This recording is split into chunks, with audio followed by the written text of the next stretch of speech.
By January 1945, the dream of the Third Reich was over. But not for a hardcore of Nazi elite who planned to retreat here into the so-called National Redoubt, Austria's inaccessible mountains, and hold out against the Allies. It was called Operation Alpenfestung, or the Alpine Fortress.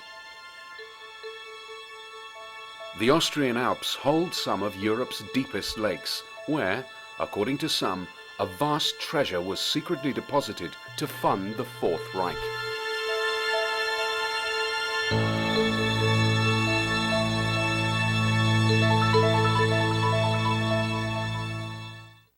Here in Austria, everybody knows Toplitz Lake. It's forbidden, it's strictly forbidden to dive in this lake. So you need really a special permission to go in the lake. It's not easy. In 30 meters, it's dark. It's really dark and ice cold. And then you go down and you are in the really dark, cold area.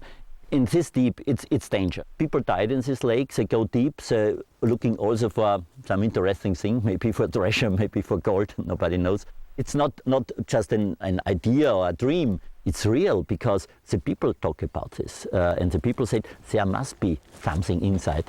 Ida Weisenbecker was 21 years old when SS officers came to her home early one morning in May 1945. In Toplitz hat sie ja eigentlich schon nicht. Also in der Früh sind sie gekommen zu uns und haben uns aufgeweckt um 5 Uhr. Und oft haben wir einspannen müssen. Und wenn wir hochgekommen sind, da zum Schloss, ja Maria, da steht ein Lastwagen mit ganzen Lastwagen voll Kisten. One morning in the year May 1945, at 5 o'clock in the morning, some people knocked at her door, at her home, and they said, get up, because you have to help us, we have to move some very special things to the Toplitz. Ida was ordered to harness up the family carts, which were then loaded with boxes. It must be maybe very important material, because every separate box was covered with a SS men. Although there have been several attempts to solve the riddle of Toplitz Lake, until now the latest side-scan sonar and underwater cameras have not been deployed.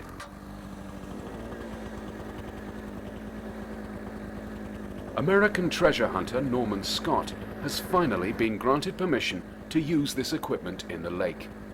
Scott is convinced that the lake will not only yield treasures, but even more significant and sensitive revelations too. When I started on this project,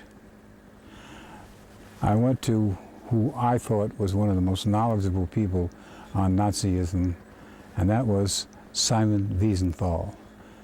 And he has written a letter before he passed, stating that in his opinion, in Lake Toplitz was a series of containers, watertight containers, that told the story of where the German hierarchy put the money in various banks in Switzerland and Portugal and Spain and Argentina.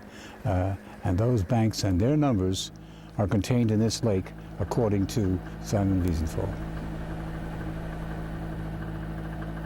Wolfgang Falsch is one of Austria's leading World War II salvage experts. Yeah, my company is specialized in aircraft search and salvage operations. We are mostly focusing on World War II aircraft, and in these alpine lakes here we have several of them which got ditched during the war and are very well preserved. We have done this for several years, and by doing this we got more and more experience using side-scan sonars, diving cameras, diving robots, and then it just happened that we got also called to different projects. At 130 meters, Toplitz is exceptionally deep, and Wolfgang's fiber optic cable is unable to reach the bottom here. But in a secret location at a nearby lake at only 70 meters, he was able to record these images of crates dating from 1945. In the past, Toplitz has given up some of its secrets, including millions of pounds of forged British banknotes. But the deepest areas of the lakes are only now being explored. Our side-scan sonar will provide us at least a very good understanding of the bottom situation here. We use first a 200 kilohertz unit, which means this unit penetrates the silt better and gives us a greater image of the bottom situation.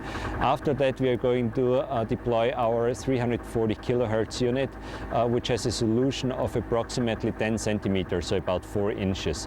So with that sonar, we should find crates. Well, now that we've had the fish out there and recorded this information and the videos, we will download that to computers where we can get a better look at it. The instruments on board the boat are very small, and the sunlight makes it very difficult to read them. So we will now have to take this information, download it to computers, and thoroughly analyze it. We found some interesting spots. We called it hotspots, and we discovered one big object with our underwater camera. We have to check it out again tomorrow. We also found some objects on our side-scan sonar files. We have very interesting objects again here. This looks to me like crates, for example, 2 crates. I mean, you can compare these 2 spots to the rest of the image. And in my opinion, for example, we have here an object that's maybe 2 to 3 by 3 meters. So that's not too small. But these smaller dots could be crates, for example, typical ammunition crates, which were also dumped right next to the big object. Jerry Lee from Global Explorations shares Wolfgang's optimism that after 60 years, Toplitz is about to relinquish its secrets. I've seen objects that were, in my opinion, without closer examination, possibly man-made.